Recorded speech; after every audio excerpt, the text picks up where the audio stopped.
Tá, boa tarde, obrigada pela aula. Tchau, Tá joia, Marlene. Obrigada também. tchau. Tchau. Então, gente, vamos lá. No limiar do infinito, hoje nós temos aqui que ver, eu vou voltar no capítulo 3. Vocês se lembram que aquela aula, aquele dia, alguns de vocês que estavam presentes, que deu um temporal, e eu não consegui terminar o capítulo 3, então eu preciso retomar ele só para finalizar, porque ficou pela metade, eu acho que deu meia hora de aula, depois acabou. Então, nós vamos retomar o capítulo 3 no limiar do infinito, e depois a gente ainda vai ver, que nós estamos com tempo, a gente vai ver a parte final do capítulo 5, tá? Então, vai ter 2 capítulos para a gente dar uma estudada aqui hoje. No capítulo 3, eu vou ter que reler com vocês, eu tinha lido até um certo ponto, mas como a gente não vai lembrar, que já faz tempinho, né? Faz pelo menos umas 3 semanas, né? Que foi a minha aula. Então, ó, é o capítulo que fala sobre o espírito, tá? Então, fala realidade do ser espiritual. Então, retomando aqui, o que a Joana quer nos trazer, né? Eu vou fazer uma leitura, vou pôr alguns apontamentos, mas eu vou mais para o final, porque esse pedaço aqui, talvez até conforme a gente for lendo, vocês vão conseguindo lembrar alguma coisa aí da aula. Então, olha só, realidade do ser espiritual, ela coloca.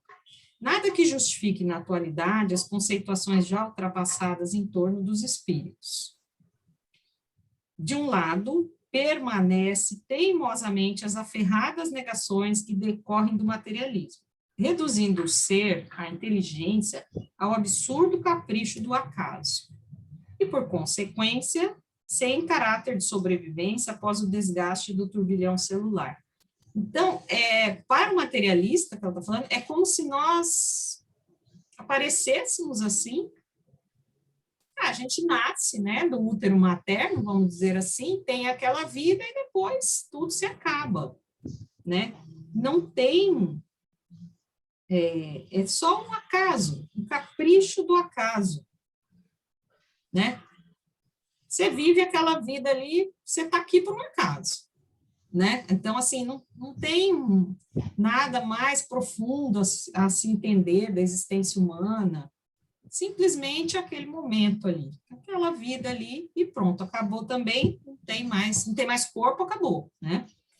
No passado, quando os estudiosos da problemática da alma humana lutavam contra o totalitarismo religioso e a ignorância científica, compreendia-se a fixação na ideia negativista em torno da sobrevivência espiritual, a morte do corpo somático, por faltarem as provas que alargassem o tirocínio mental além dos estreitos limites aceitos pela fé ancestral.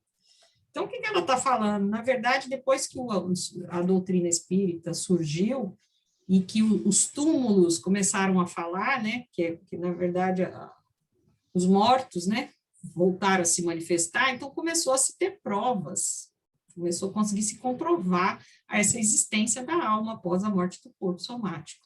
Mas até então era uma visão negativista, né?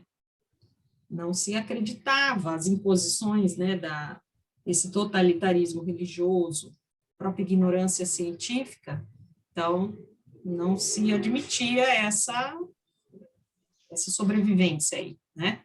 Ela está falando que foi um combinado de coisas, né, que aconteceu ao longo da história. Desde, porém, que tiveram início as pesquisas psíquicas, na segunda metade do século passado. Então, esse aqui, lembrando que a segunda metade do século passado é do século XIX, não do XX, porque o livro já é da segunda metade do nosso século passado, né? Ela é de 1970 e pouco, eu acho. 79?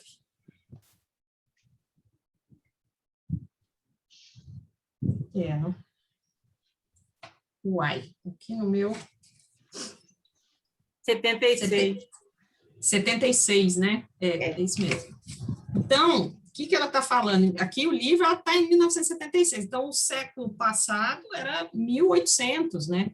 Que foi da época em que surgiram aquelas pesquisas psíquicas com Freud, com Jung, né? Que passaram a vê que existia, principalmente o Jung, que não era, ele era mais espiritualista, né? Que vê que existia algo além do cérebro que funcionava, tinha alguma coisa ali que impulsionava essa vida, né? Então, está falando disso aqui, da metade do século passado. Mediante a utilização de todo um farto material de laboratório, as hipóteses se sucederam complexas sempre, porém desbaratadas pelos fatos repetitivos que impunham constante e exaustivamente a legitimidade da opinião imortalista. No momento, graças ao abundante controle de fatos necessariamente catalogados, comparados e estatificados, passados pelo mais diferente crivo de eminentes parapsicólogos, sobrepõe-se a hipótese espírita às demais. No báratro, no abismo em que se confundem as correntes de opinião e de interesses subalternos, que insistem tudo reduzir a ondas vibratórias em paulatino caminho da extinção, ou, quando nada, a transformações enérgicas incessantes. Então, ela bota umas palavras bem bonitas aqui, né, cheio de um vocabulário bem rico, né, e a gente tem que tentar resumir, simplificar o que ela está querendo dizer, né, que, na verdade, passou a se ter um conhecimento científico, né, experimentação, a parte estatística, passando, olha ali, pelos diferentes crivos de parapsicólogos, né? E aí vem a hipótese espírita, sobrepõe-se às demais. Porque, gente, é incontestável essa comunicabilidade dos espíritos, né? Trazendo que há uma vida, que a existência do espírito, porque todo o capítulo aqui é sobre a existência do espírito, se nós somos um espírito, se a vida é espiritual. Então, o espiritismo, ele se sobrepõe aqui, né? Mas existem aqueles materialistas que insistem em reduzir a ondas vibratórias, como se nós, né, fôssemos pura energia, pura matéria, apenas. Nós somos também, mas a existência do espírito, que é imortal, né, com todas essas características que a gente estuda, o espiritismo veio ilustrar isso de forma mais adequada, né? Falando-se em campos de energia pura, de difícil catalogação, não obstante, pensa-se negar o espírito na sua condição energética, quando livre dos implementos orgânicos. Então, que é como se a gente não tivesse alma, é pura energia, é um corpo orgânico, né, constituído de células, de moléculas, de átomos, com a sua energia. Então, aqui fica o conceito do materialismo mesmo, né, que tentou e tenta ainda, né, tirar esse conceito do espírito, tenta desfazer esse conceito.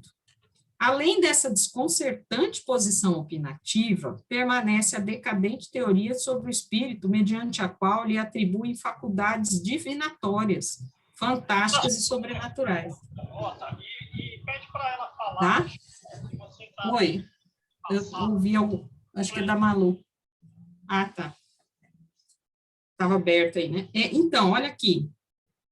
Além dessa questão do materialismo, que ela já falou, tem ainda a decadente teoria sobre o espírito, em que ele seria divino. Então, é quando coloca fantástico ou sobrenatural. Quando coloca, por exemplo, a crença nos espíritos como se fossem deuses, né? A gente vê lá os deuses da antiguidade, né, das culturas politeístas, nada mais eram que aqueles espíritos que se manifestavam, né?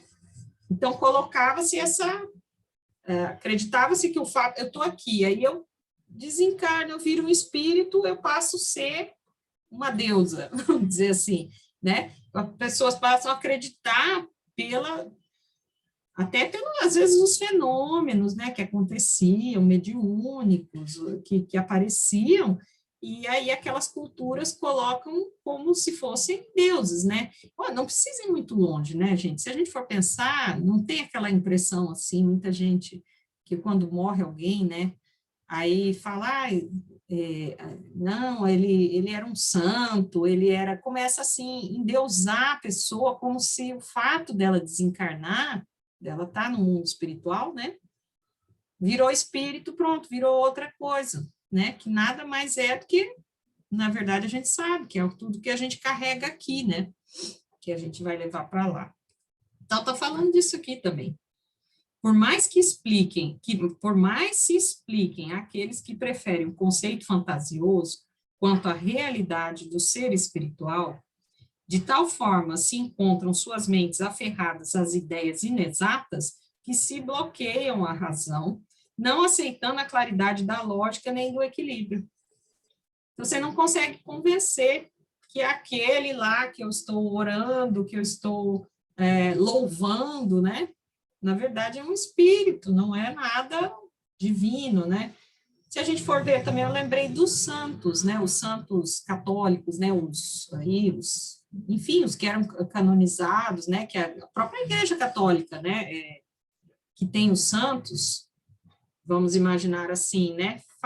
Oram aqueles santos, fazem pedidos, né? Louvores para aqueles santos, mas eram espíritos, né? Que tiveram aqui na Terra, eram pessoas aqui, não é? E é divinizado, coloca como algo divino, até porque eles são canonizados porque fizeram milagres, tem todo aquele processo, né, que é eles poderem seguir aí para como passar a ser santos mesmo, né?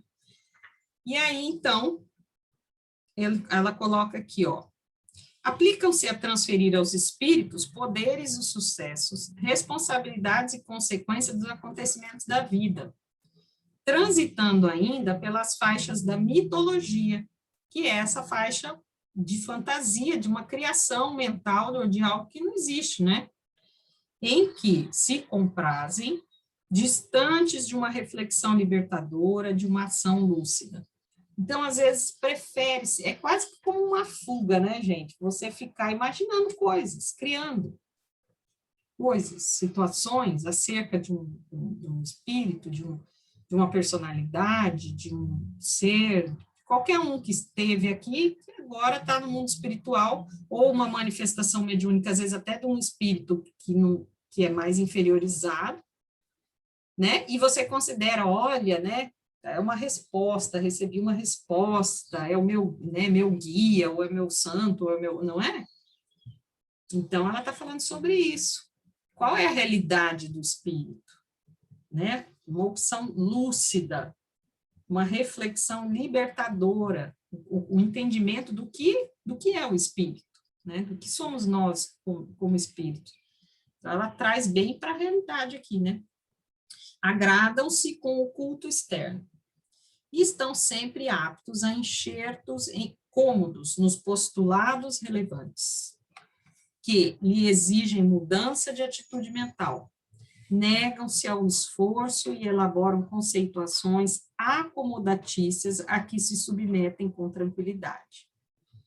Então, você ter um culto externo, o seu culto lá, o seu santinho, a isso e aquilo, e ficar só esperando que venha, né, dessa divindade que você acredita, que venha tudo aquilo que você precisa, né, e você não se modifica, você fica esperando vir de fora, né, é o culto externo. Você não busca, você não progride, você não procura novas ideias, novas formas, né? Tanto é que ela fala assim, ó, negam-se ao esforço, elaboram conceituações acomodatícias. Eu não quero sair da minha zona de conforto. Então, eu prefiro acreditar que se eu rezar para o fulano, para o santo tal, ele vai me, né? Vai me dar aquilo que eu estou solicitando. E eu não vou atrás, entendeu como que é? Aí é muito cômodo, vamos dizer assim, porque a gente não tem que fazer esforço. Olha como o ser humano tem essa característica, né? A lei do menor, não existe a chamada lei do menor esforço, Então, até nesse momento, a gente cria subterfúgios, a gente cria maneiras de que os outros resolvam o problema para nós, vamos dizer assim, né? Solicitando a Deus, solicitando aí a um santo, qualquer entidade aí que a gente considera divina. Às vezes até não precisa ir muito longe, até um parente, né? Ai, vou pedir para minha mãe me ajudar, né? A gente fica com aquela. Tudo bem que tem a questão dos espíritos protetores, que mãe é muito próxima. Às vezes, se ela está em condição, ela pode até nos ajudar, né? Nos equilibrar, nos trazer um alento. A gente acabou de ver ali na da Lívia, né? Que o Simeão falou com ela ali, né? Como é que se diz? Para confortá-la, né? Naquele momento e tudo, a gente viu ali. Os nossos espíritos amigos protetores, eles podem até nos auxiliar, mas daí você colocar apostar, né, tudo naquilo ali, como se o outro fosse resolver a sua situação, né? Na verdade, a ajuda vem pelo merecimento, não pelo que pede, mas pelo que merece, né, Simone?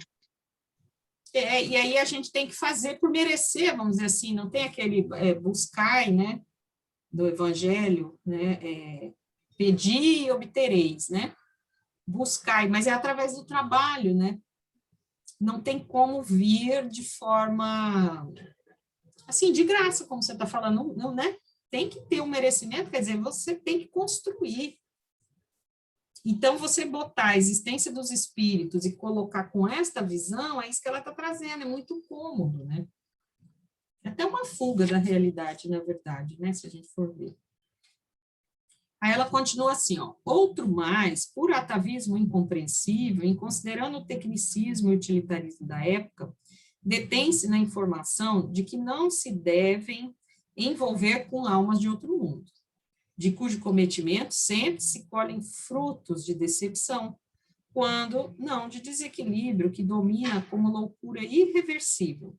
São remanescentes das ideologias do fanatismo religioso que se negam à atuação da cultura espiritual. Então, é aquela cultura dos demônios, né? Não, você não pode se comunicar com o espírito porque você está, na verdade, essas almas de outro mundo, isso é o demônio, enfim. É essa cultura aqui, por atavismo, né? Incompreensível ainda ela coloca, né? E em considerando o tecnicismo e utilitarismo da época, então isso aqui é o que leva às nossas questões práticas, né?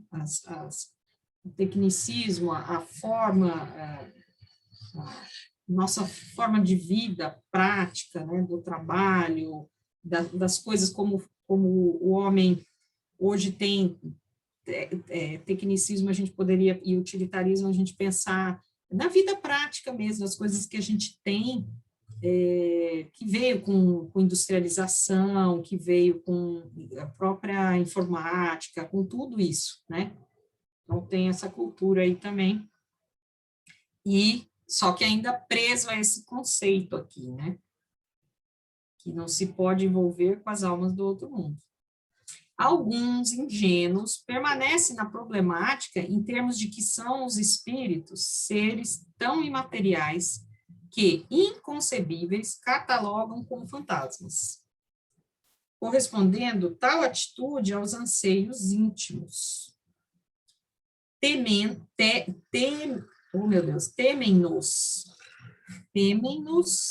aí ela está falando dela, inclusive, aqui, né? Insistem por ignorá-los e, mesmo instados ao exame da sua estrutura real, supõem-nos coisas, fumaças que ideavam os contos infantis do passado. Então, fica no mundo de fantasia.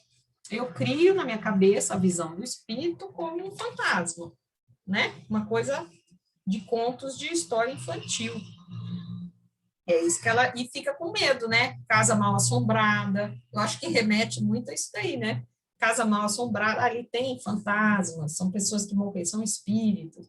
Então, aquela cultura toda, essa forma de ver, né? Que ela considera até, acaba sendo um pouco infantil isso, né? A vida, porém, tem no mundo espiritual as suas matrizes, O mundo corporal é materialização pura e simples das construções transcendentes das esferas do espírito. A roupagem orgânica é elaborada pelas fixações mentais e ambições morais de cada um, na imensa roupagem evolutiva. A semelhança do corpo, ou melhor, semelhante ao espírito, é a fisiologia orgânica, porque este, o ser, possui organização fisiológica obviamente mais complexa do que aquela que constitui a maquinaria física. Então, está falando do espírito, mas está falando do corpo material, né? Que temos também a nossa roupa orgânica, né? A roupagem, que é reflexo da nossa estrutura espiritual, daquilo que a gente é como espírito, né? Tem a ver a sua fisiologia orgânica, a organização fisiológica, como ela fala, né? É reflexo do nosso espírito. Individualidade eterna e personalidade que resulta de cada experiência reencarnacionista por processo automático de ideoplastia inconsciente. Essa ideoplastia é a força de plasticidade do espírito pelas ideias. A gente não tem aquela coisa de que o pensamento é plasmado, né, no ambiente e no nosso espírito, a gente tem essa ideoplastia. Tudo que a gente pensa, a gente lança no nosso espírito também, na nossa estrutura, né, na nossa perispírito e, consequentemente, vai para o corpo material, né, para o corpo físico. Fixam-se nas telas da mente espiritual as lembranças, aptidões e ocorrências máximas que personalizam a entidade, mantendo-a nos padrões em que melhor fixou a finalidade da aprendizagem educativa. Então, ou seja, tudo que a gente aprende, que a gente pensa, que a gente tem conhecimento, a gente vai fixando, né? Fixa nessa, qual o termo que ela usa? Telas da mente espiritual, né? E mantém os padrões em que melhor fixou as finalidades da aprendizagem educativa. Transfere-se de uma para outra existência a soma das aquisições que elaboram necessidades e promovem conquistas sem privilégios nem punições. Quando o homem abandona os despojos carnais pelo fenômeno da morte, transmuda-se de posição vibratória, continuando, porém, integralmente com o que armazenou e conseguiu, não obstante a ausência das expressões materiais, no sentido de organização somática. Então, aqui ela está falando que tudo que a gente adquire fica em nosso espírito, na nossa memória, né? A gente tem um corpo mental, né, que mantém essas memórias, está tudo lá. Se não, né, não faria muito sentido, né?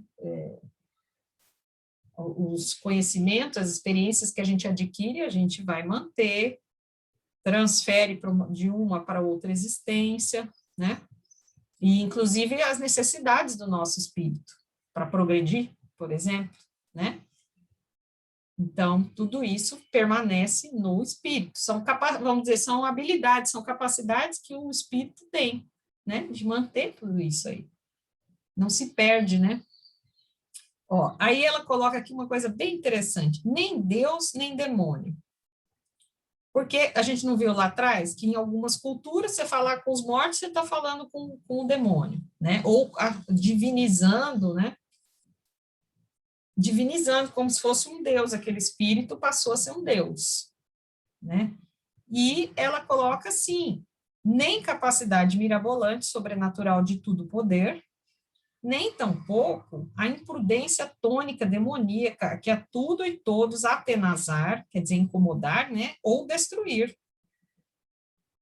Então, o espírito, ele não é Deus, ele não é demônio. Então, esses excessos, vamos dizer assim, né, esses contrapontos, né, isso não é benéfico, não faz sentido, não é assim que a gente tem que enxergar a existência dos espíritos.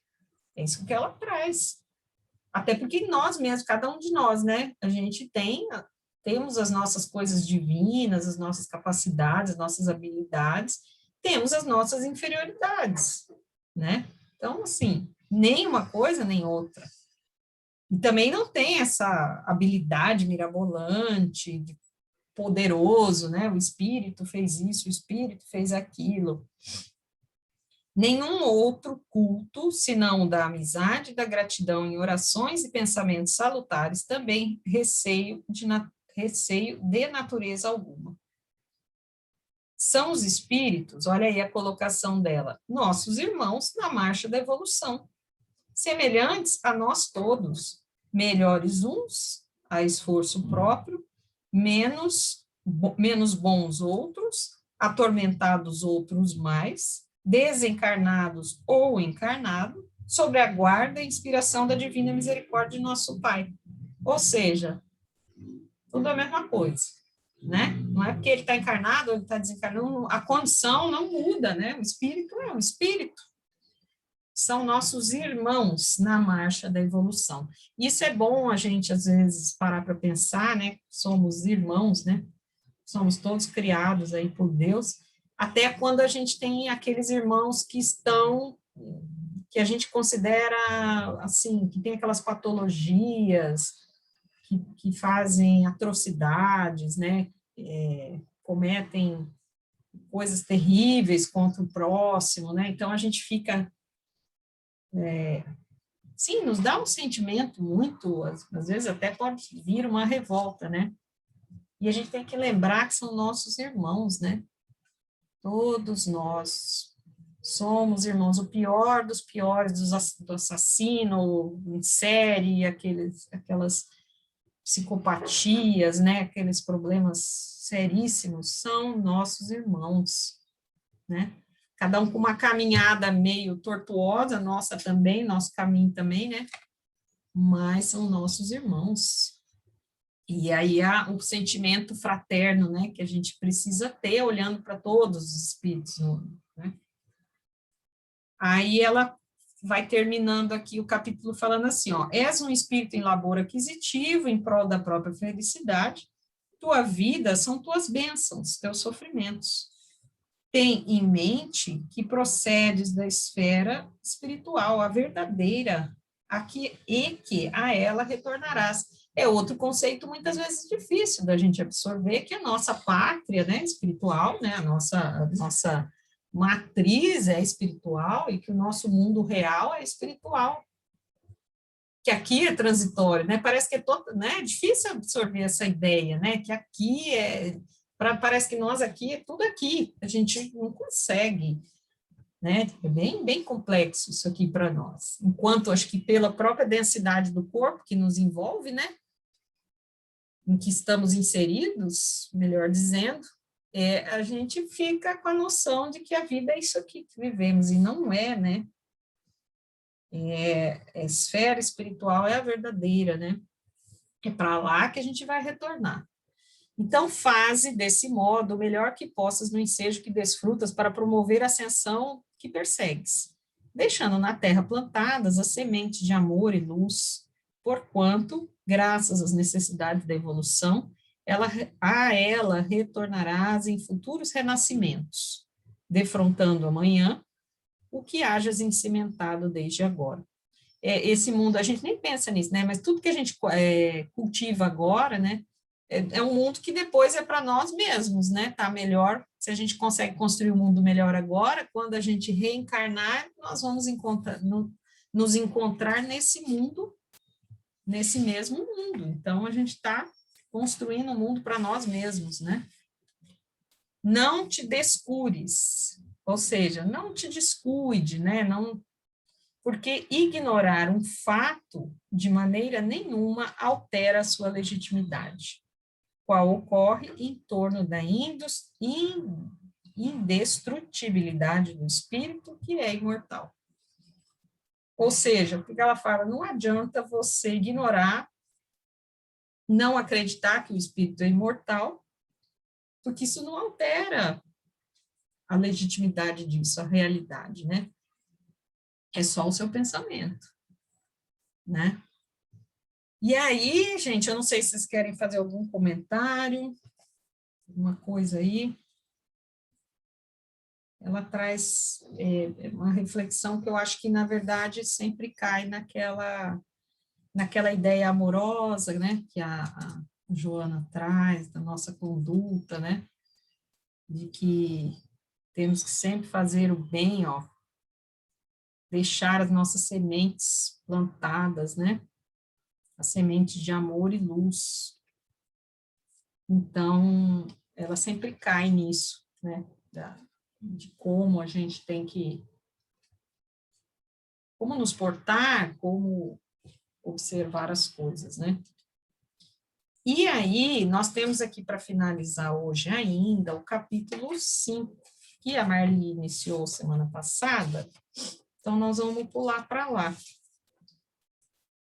Que aí a gente consegue encerrar também, que eu acabei dividindo em dois, porque o assunto é bem, né, Marli, foi bem, bastante coisa, e assim, para discutir, para entender, né. O capítulo 5 é aquele que a Marli iniciou, falando sobre determinismo e livre-arbítrio. Então, a gente viu semana passada que nós, como criaturas humanas, aí fala dos espíritos, né? Dá para fazer uma conexão com o que a gente acabou de falar aqui. Nós, como espíritos, né? Nós temos, à medida que a gente adquire uma certa autonomia, um discernimento, como ela coloca aqui, a gente vai adquirir o livre-arbítrio para definir as nossas realizações e principalmente os pensamentos e atos, né? Que ela coloca aqui, pensamentos e atos, o seu livre-arbítrio, como é que você vai direcionar, né? Isso é importante a reflexão, porque existe uma ação e reação. Então, dependendo da sua conduta, né? Aquela coisa, a colheita você pode, como é que fala? A colheita é obrigatória, né? Como é que é, gente? A semeadura? A semeadura é livre. A semeadura é livre. A colheita é obrigatória. Então, é ação e reação aqui, né? Mas nós temos esse livre-arbítrio para semear da forma que desejamos. E demorar o tempo que a gente também, até um certo ponto, né? Que a gente deseja. Porque, às vezes, ela fala aqui, né? Que a gente não retrograda, a gente não vai para trás na evolução, mas você pode ficar parado, estacionado, né? Ou escolher progredir. E que esse determinismo aqui, ele entra inicialmente para a glória espiritual, quer dizer, assim, para a felicidade, né? Fomos criados para a felicidade, ninguém foi criado para o sofrimento. Mas a gente fica meio que renitente, a gente para, né? A gente não vai nessa subida aí, a gente não vai, parece não ser tão natural, tão simples para nós, né? Então, a questão do bem e do mal, né? Que aí a gente acaba fazendo as nossas escolhas, e aí ela vai na partezinha que a gente parou, ó, nós estamos aqui assim, ó, fala assim, ó, para as conquistas do espírito. E é o parágrafo que a gente vai começar a leitura para entender aqui esse determinismo, né? Porque às vezes também tem aquele determinismo da colheita que a gente estava falando, né? Que às vezes você faz, os erros são tantos, né? Que tem seu livre-arbítrio é cortado, né? Tem um determinismo dessa reação que você recebe, né? Não sei se eu estou me fazendo clara ou se eu estou confundindo aqui, né? Mas tem esse determinismo também. A gente tem que colher. E o que a gente vai colher, isso também está determinado por Deus, né? Não é a vontade, vamos dizer assim. Então, aqui, ó, ela continua ali. Para as conquistas do espírito, em cada experiência reencarnatória, são-lhe previstas, em razão das aquisições logradas, como no outro campo do bem ou do mal praticado, determinadas imposições purgadouras, porque deverá passar a fim de expungir os gravames inditosos que o infelicitaram.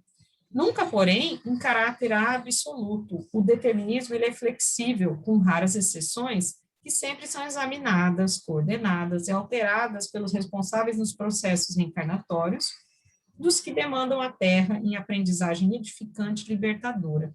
Veja bem, a nossa reencarnação, ela tem que ser edificante, né? O propósito é que seja edificante e libertador. Então, há um determinismo que não é absoluto também, depende também do nosso livre-arbítrio, né? As condições são bem variadas, mas é essa história que a gente falou de colher aquilo, né? A reação à nossa ação anterior. E aí você precisa, às vezes, expungir, né, esses gravames inditosos, né? São imposições purgadoras, né?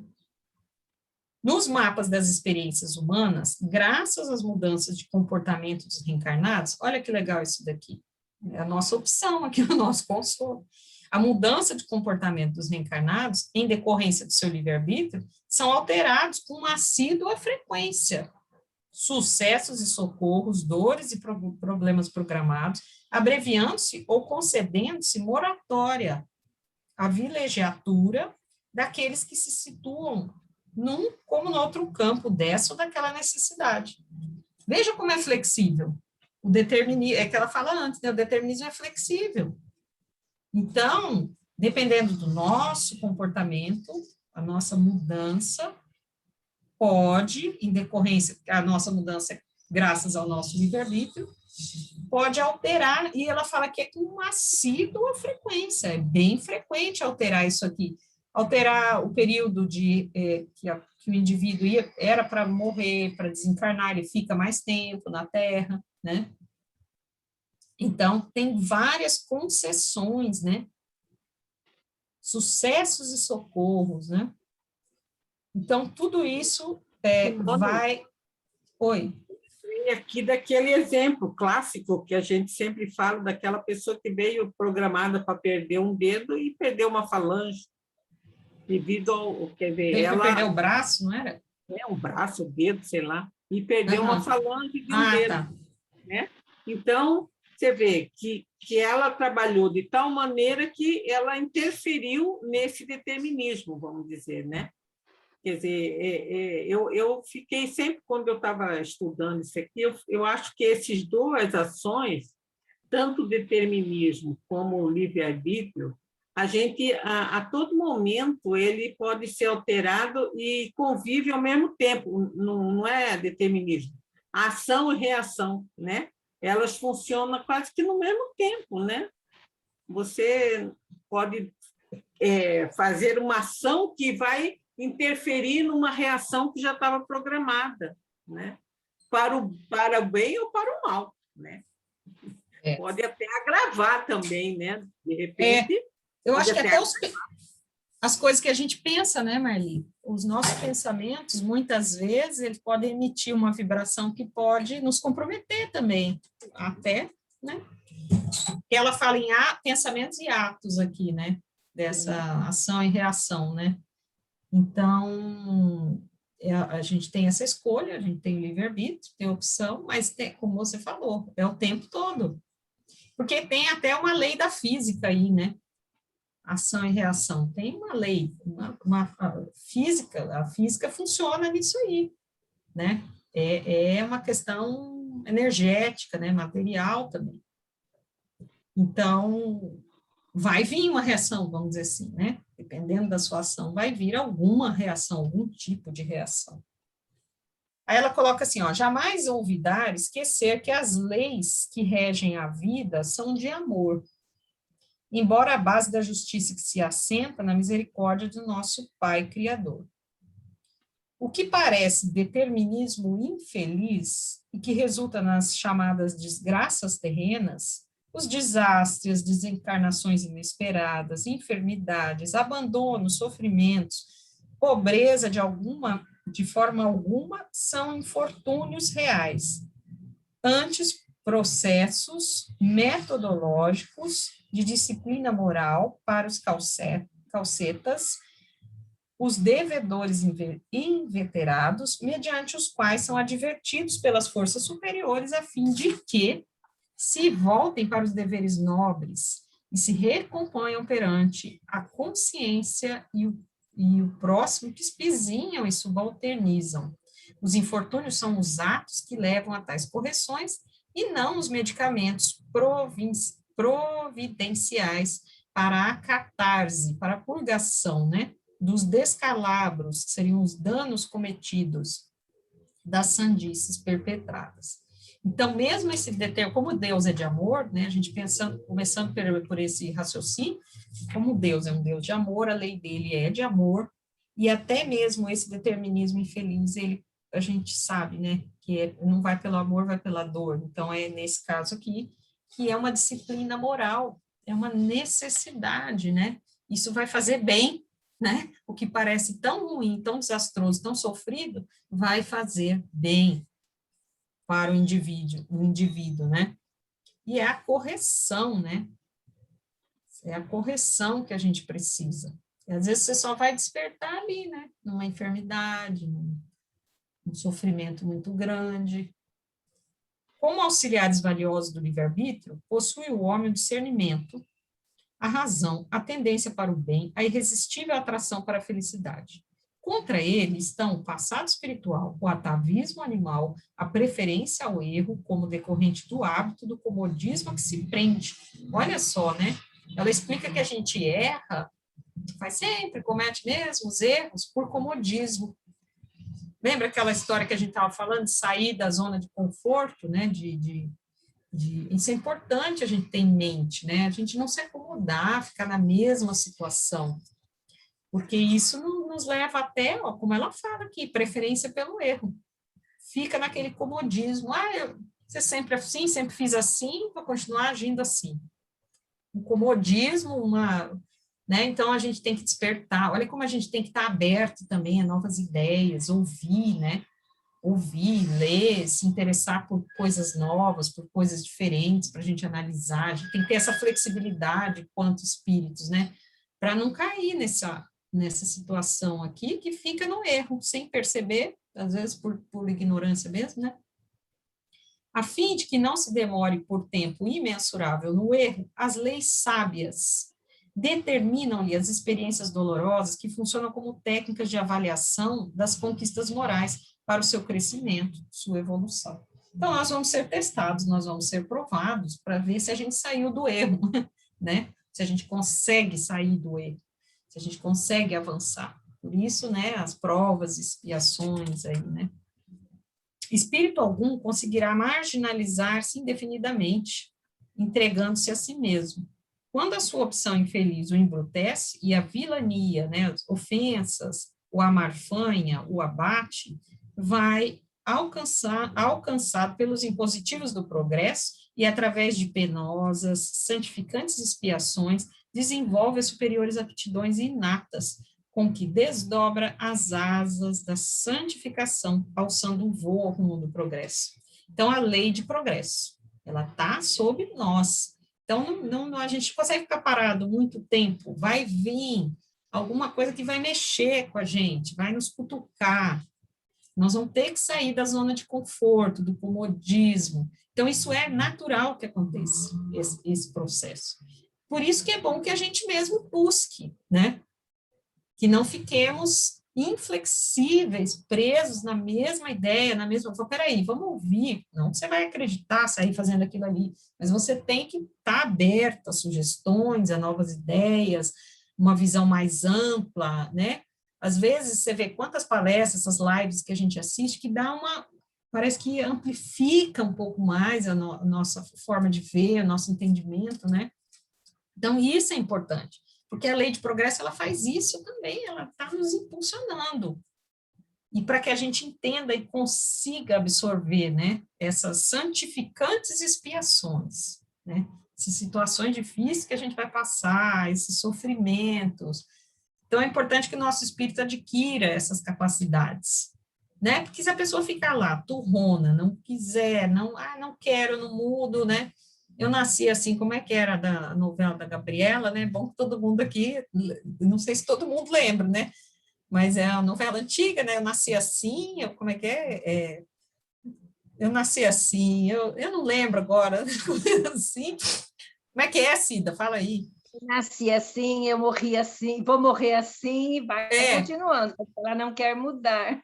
Eu sou sempre assim, eu nasci assim, você se me lembrou essa história desses chavões aí, né? Então, assim, olha como isso vai nos fazer mal, né? Ficar preso ali naquela condição. Nós temos que progredir, vamos para frente, visão futura como espírito. A gente é destinado para isso. É uma lei de progresso que está sobre a gente. Não tem para onde fugir.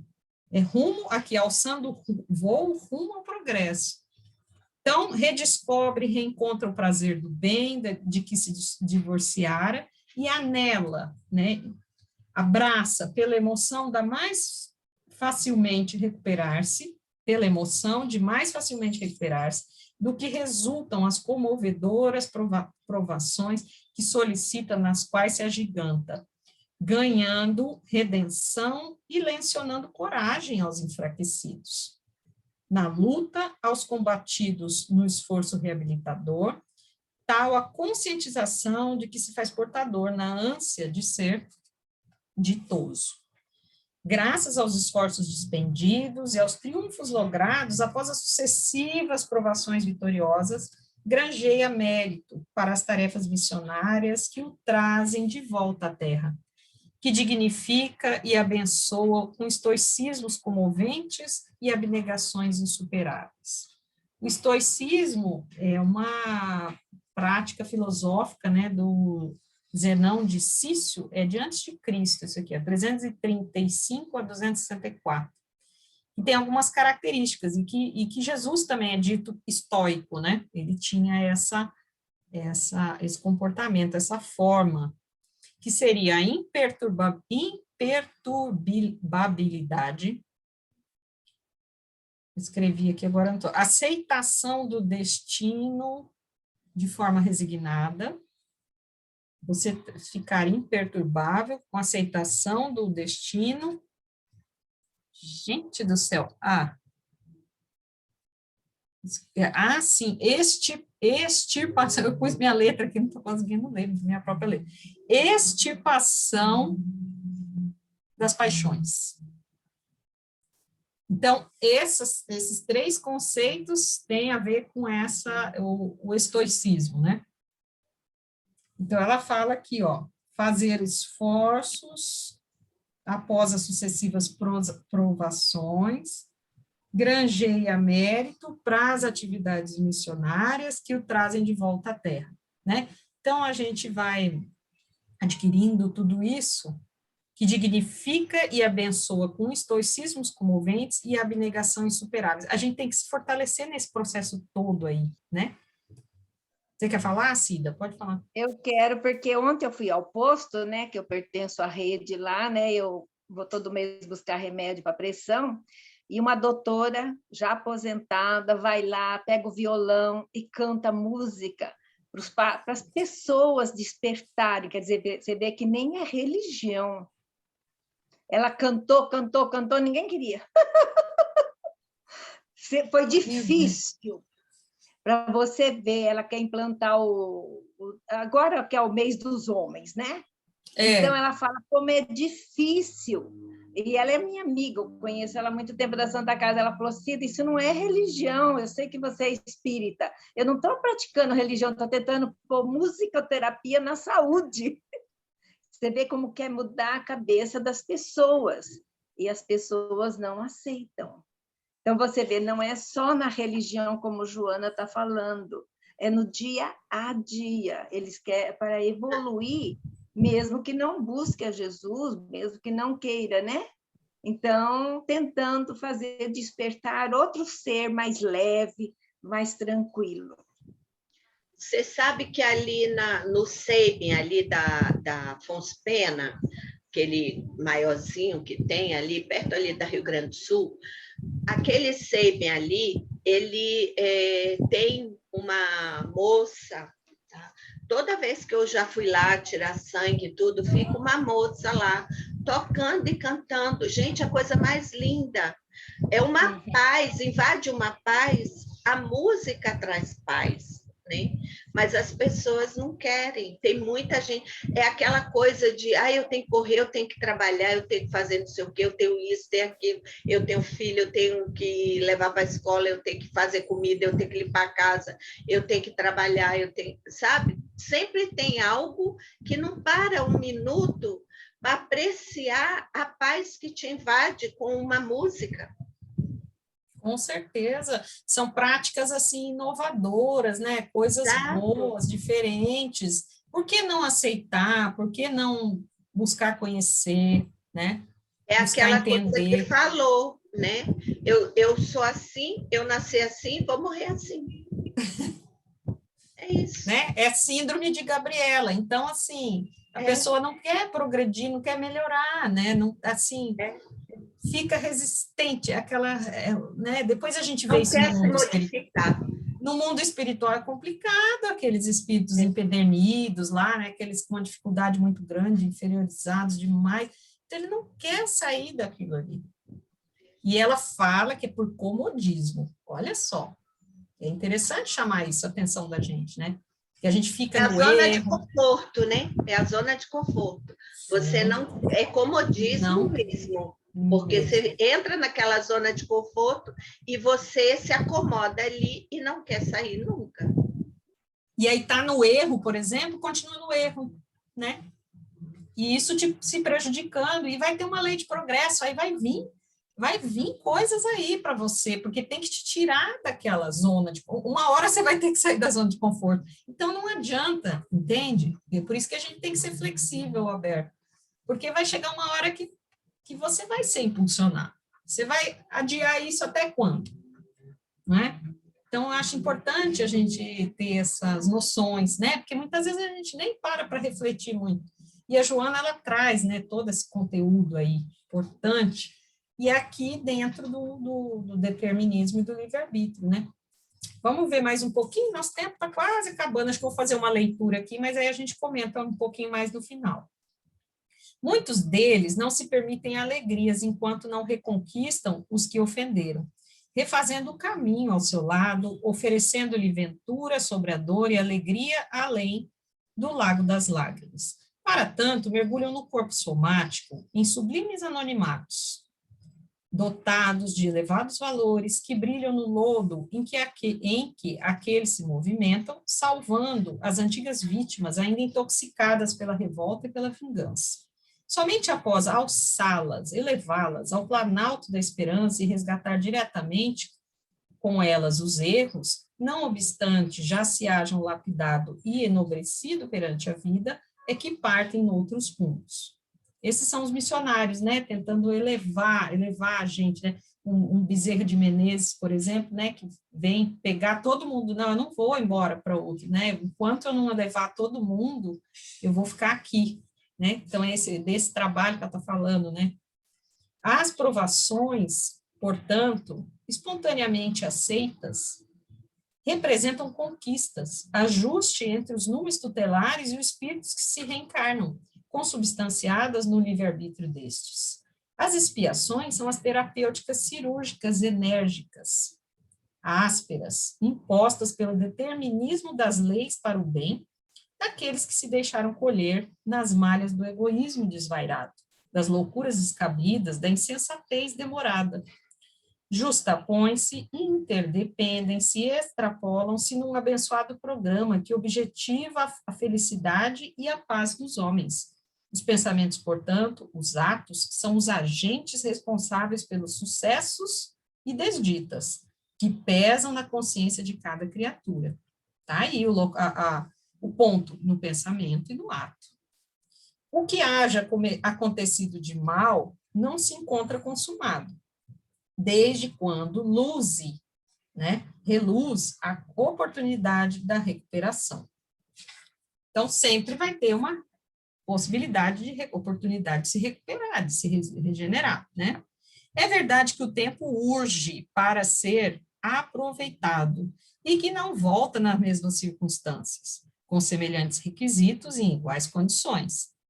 A gente sabe, né, que se o espírito não aproveitar certas facilidades e continuar errando, depois ele vai ter mais dificuldades, né, numa outra situação, para passar por aquilo tudo de novo. Entretanto, o esforço pessoal, aliado ao interesse de edificação íntima, cria os fatores propiciatórios para que, no outro espaço de tempo, se modifiquem as estruturas negativas, se desfaçam as construções prejudiciais, se minimizem as consequências do já feito, produzindo-se os mecanismos favoráveis em prol do que se irá fazer. Ou seja, para tudo tem um jeito, né? Então, não vai ficar parado, essa energia, tem esse progresso e essas condições, elas vão se criando novas situações para isso aqui. Há sempre esperança no céu do homem decidido pela verdade. Brilha inapagável a luz do bem no zimbório da vida. Podeis fazer tudo o que eu faço e muito mais se quiserdes, afirmou Jesus. Olha só, né, gente? Às vezes a gente mal consegue olhar para dentro da gente e mal consegue imaginar as habilidades, as possibilidades que nós temos enquanto espíritos imortais, né?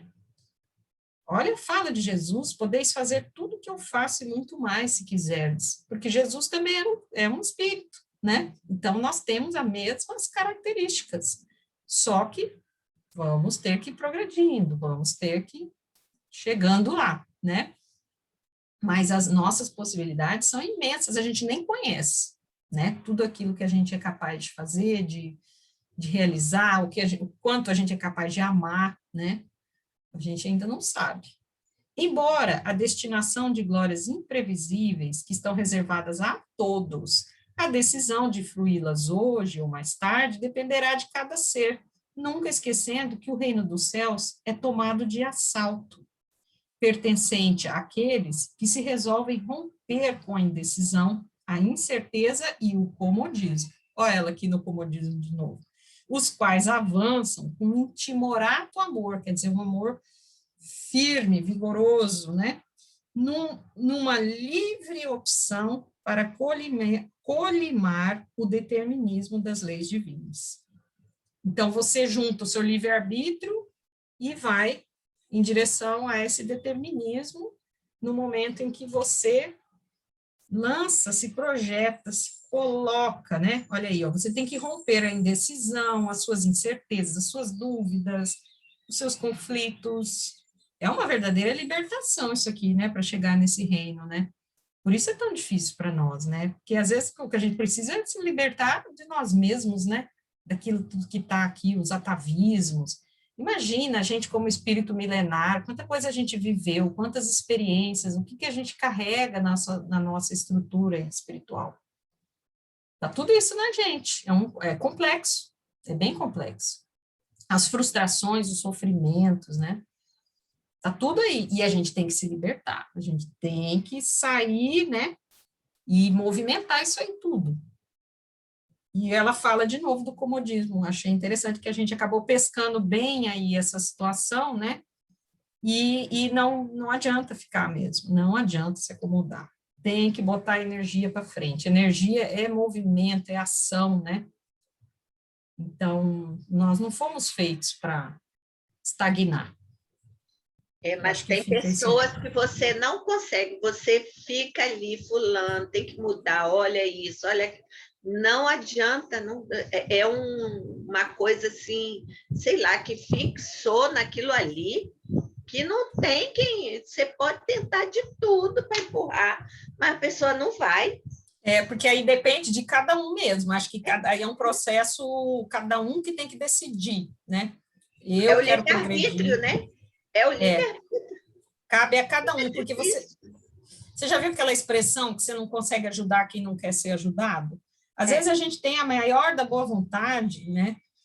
E quer falar, sei lá, quer alertar. Às vezes é uma coisa que a gente está vendo, até alguém mais jovem que a gente, né? E não está vendo. Mas se a pessoa não estiver aberta, não quiser ser ajudada, você não consegue. Isso é pessoal, como diz a expressão, é pessoal e intransferível. A evolução é de cada um. Agora, eu acho que o estudo, essas convivências, né, a gente passa muita coisa também, a gente influencia, vamos dizer assim, a gente passa essas boas influências, senão também não faria sentido, né, as convivências, nós somos seres sociais, né, Então, por exemplo, você está no ambiente familiar, vamos supor, né? E aí, com o seu exemplo, com a sua maneira, com a sua postura, falas, até coisas aqui que a gente estuda, a gente acaba lá comentando, né? Comenta com o filho, com o marido, a gente poxa, que legal, você fica com aquilo. Então, tudo isso a gente auxilia. Eu acho que a gente auxilia, mas a gente não é a olhos vistos, né? Aquelas características assim, vai depender unicamente, e se melhorar vai ser aos pouquinhos, né, gente? Assim, cada um vai progredindo. Coisa que falando, nisso que você está falando, a gente tem que entender que cada um tem seu tempo, né? Então, aquilo que você fala, por exemplo, você fala uma coisa com um filho, com um marido, com um irmão, enfim, às vezes com intenção das melhores. Ele não entende, mas pode ter certeza que aquilo ele escutou. Está arquivado lá numa partezinha lá na memória dele. No tempo dele, aquilo vai fazer efeito.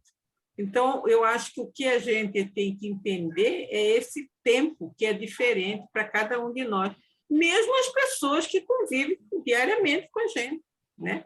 Que às vezes a gente convive diariamente com uma pessoa, mas ela tem um tempo diferente de processar aquelas verdades, aqueles ensinamentos, né? Assim como nós também já levamos, vai ver quanta coisa que nós já ouvimos e que só agora a gente fala, agora estou entendendo. Então, é questão também do tempo individual, né? E assim, a gente não pode achar que é trabalho perdido, né? Por exemplo, você não pode achar também que, não adianta nem falar, porque fulano não me ouve. Não. Eu acho que, assim, devagarinho, a gente influencia, sim, né? Só que talvez não é do jeito que a gente gostaria, né? Muitas vezes a gente queria adiantar, a gente quer meio que pôr as coisas meio para frente, que aí não entra nessa questão do tempo que a Marli falou, né? Ainda então, tem a trave no olho, né? Você vai ali, ainda está com a trave no olho. Trave. Mas a sua influência, a sua convivência não é à toa, gente. Por isso que falam, né? A família que a gente tem, os locais que a gente está, é tudo muito bem pensado, muito bem elaborado, tem uma finalidade. Então, nós somos, sim, a gente propaga, né? Aquelas sementes da parábola do semeador de Jesus, né? Exato. Então, a gente vai distribuindo as sementes, a gente vai com a nossa influência. O que precisa é a gente se manter e sempre ir progredindo nisso aí, né? Também não se frustrar ou se decepcionar e, de repente, aquela coisa da semeadura mesmo, que umas vão cair nas pedras, cada um depende do terreno, mas a gente tem que jogar a semente. Tem que semear. Senão, Jesus não tinha vindo trazer, através da parábola, esse ensinamento dessa forma, né? Se não funcionasse, vamos falar assim, Jesus não ia perder tempo, ele sabia o que ele estava falando, né? Fazendo. Então, assim, essas sementes que nós estamos plantando, nós estamos semeando, né? E a colheita, como eu mesmo falei aquela hora meio confusa, a colheita é obrigatória, mas é uma colheita boa, né? Quando a gente semeia esse bem aí, esse amor, essa compreensão, a tolerância, tem tanta coisa para a gente semeando, né? E a gente vai crescendo na gente também, porque às vezes a gente olha tanto para o outro, e aí a gente tem que saber olhar ao mesmo tempo, né, para a gente, como é que a gente está nesse processo, o que a gente está fazendo, é aquela flexibilização, né, das nossas personalidades também, né?